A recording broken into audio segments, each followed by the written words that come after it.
საპროტესტო აქცია მილანში მერიის შენობის წინ პროტესტი ამ ფორმით საქართველოს მოქალაქეებმა მას შემდეგ გამოხატეს, რაც მილანის მერმა კახა კალაძეს უმასპინძლა და ოცნების მთავრობის წარმომადგენლები საქართველოს საკონსულოს ხელმეორედ გახსნის საზეიმო ცერემონიას დაესწრნენ. საქართველოს მოქალაქეები მილანის ცენტრში იტალიელ მეგობრებთან ერთად შეიკრიბნენ დაგმეს კალაძესთან მილანის მერის შეხვედრა, რომელიც ოპოზიციის წევრია და იტალიის მთავრობის პოზიციას არ გამოხატავს. აქციაზე შეკრებილები მიიჩნევენ, რომ ოცნების წევრებმა მილანში ვიზიტი პროპაგანდისტული მიზნებისთვის გამოიყენეს იმის დასამტკიცებლად, რომ ევროპულ ქვეყნებში მოგზაურობის შესაძლებლობა აქვთ. შეკრებილებმა ასევე გააპროტესტეს ოცნების მიერ აქტივისტების, პოლიტიკური ოპონენტების დევნა და დაკავება, მოითხოვეს მათი გათავისუფლება და ასევე ახალი არჩევნების დანიშნა.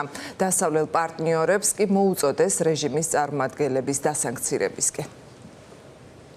ქართულ ოცნებას ძალიან ეშინია თავისივე ხალხის, თავისივე ემიგრანტების და აი ასეთ პარტნიორებს შეხვედრით ოცნება და კერძოდ კობახიძე კალაძე ვერ შეძლებენ ლეგიტიმაციის მიღებას. ჩვენ უკვე ჩანიშნული გვაქვს შეხვედრა მილანის მერთან ბატონ ჯუზეპე სალასთან და ამ დღეებში ალბათ გავესაუბრებით. გვაინტერესებს რეალური მოტივი აი ამ ვიზიტის. ძალიან დიდი მოკითხვა უნდა გადავცეთ, გვინდა გადავცეთ ჩვენს მზები მათე დევიძეს და გაძლება ვუსურვოთ მას. მათ თავის თავს გამოუტანეს უკვე განაჩენი და თავის თავს მოუწყვეს უკვე ჯოჯოხეთი ამ ქვეყნად, რადგან სადაც არ უნდა წავიდნენ, იქ დავხვდებით და იმას ვაძახებთ, რაც ისინი არიან, არაფერს არ გამოვიგონოთ.